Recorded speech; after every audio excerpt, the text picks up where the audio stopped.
مولاي صل وسلم دائما أبدا على حبيبك خير. Harta itu kan sifatnya tiga, kan?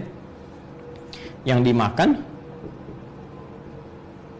yang disimpan, kan?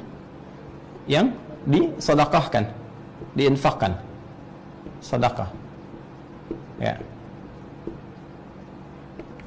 Yang dimakan, mohon maaf, pada akhirnya menjadi kotoran. Silahkan cek kalau tidak percaya. Baik sifatnya cairan ataupun yang padat, pada akhirnya kembali menjadi apa? Kotoran. Yang disimpan biasanya menjadi rebutan, ya. Atau paling positif menjadi warisan. Silahkan kalau tidak percaya, Anda simpan-simpan, pada akhirnya Anda meninggal. Kalau bukan dunia meninggalkan Anda meninggalkan dunia duluan, maka ini hanya akan menjadi perpindahan tangan. Baik itu bisa menjadi positif nilainya warisan, atau boleh jadi muncul kesan negatif untuk diperebutkan dengan cara yang tidak elegan. Yang terakhir yang disedekahkan ini yang sifatnya abadi, dan ini penunjuk sinyal takwa yang mendekatkan pada nilai-nilai kebaikan, kemuliaan, nilai-nilai ketentraman, nilai-nilai kedamaian, ya, dan berbagai keutamaan lainnya. Maka cek, jangan-jangan selama ini usaha untuk mendapatkan harta itu baru kesini mungkin, sehingga kadang diarahkan oleh Allah, kamu ini kok gimana, katanya pengen ke surga, ya kan? Katanya surganya pengen Firdaus, katanya pengen berjumpa dengan Rasulullah, tapi selama ini hidupnya cuma sampai di level 1 saja. Kok hartanya cuma bertransformasi di kotoran saja? Lantas apa bekal yang mau dibawa ke akhiratnya nanti? Untuk bekal surga yang didambakan itu? Karena itu penting melihat dengan iman. Kadang-kadang di titik ini ada beberapa petunjuk perubahan yang Allah sampaikan kepada kita. Tiba-tiba proyek misalnya kelihatan macet. Jangan dilihat macetnya dulu, coba cek di rekeningnya mungkin, ya.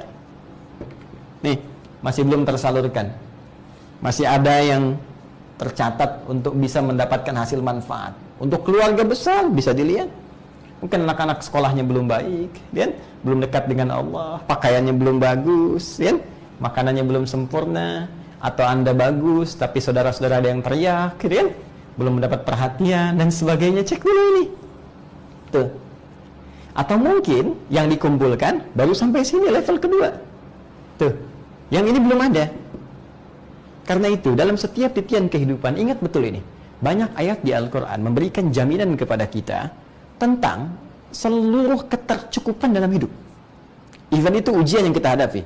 La yukallifullahu nafsan illa wus'aha. Quran surah kedua ayat 286.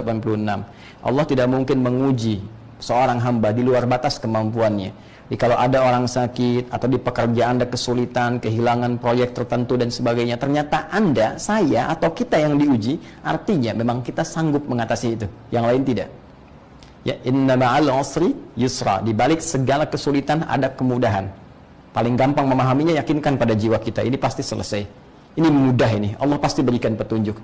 Hanya bagaimana cara kita untuk bisa mendapatkan petunjuk dari Allah untuk mengatasi kemudahan tadi, maka wasilah terbesarnya adalah takwa. Quran surah kelima ayat 35. Ya ayyuhalladzina amanu taqullaha wabtaghu ilaihil wasilah.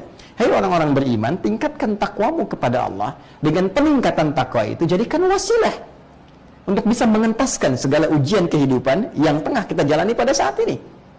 Nah, karena itu, penting kepada kita semua untuk kembali melihat apa yang kita kerjakan dalam kehidupan ini.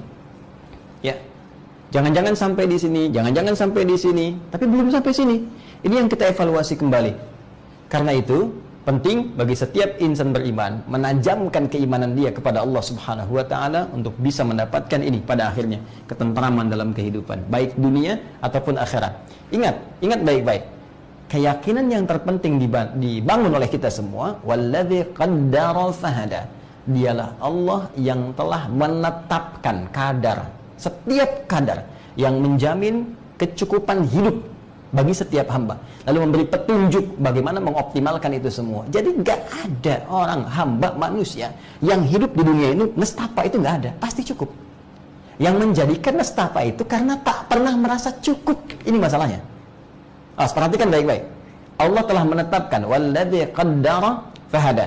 Ya, bahkan di Al-Fajr itu lebih jelas. Wa amma idza mabtalahu ya wa ammal insanu idza mabtalahu rabbuhu fa akramahu wa na'amahu fa yaqulu rabbi akraman wa amma idza mabtalahu faqadara alaihi rizqah. Perhatikan baik-baik. Di yang pertama Allah katakan manusia itu unik. Kadang-kadang malah lebih dekat kepada aneh. Ketika diberikan titipan rezeki yang dia nilai lebih, dia mengatakan Allah memuliakan saya. Padahal itu titipan supaya cari bekal buat dia mendapatkan surga yang dia inginkan. Tapi ketika Allah cukupkan rezekinya, perhatikan, lebih lawannya kan kurang. Ya kan? Tapi dalam kaidah Al-Quran, dalam logika Al-Quran, tidak ada lebih lawannya kurang ketika dikaitkan dengan rezeki. Lebih lawannya cukup. Kata Allah, manusia itu kalau diuji, Allah uji dengan mencukupkan rezekinya. Jadi ternyata setiap insan yang hidup di bumi itu Allah berikan kecukupan rezekinya, cukup. Jadi Allah jamin kita cukup. Kenapa kemudian kita merasa sibuk dengan hal-hal yang mungkin belum tentu kita alami? Ya, yang paling bahaya adalah manusia yang tidak pernah merasa cukup. Ini persoalannya.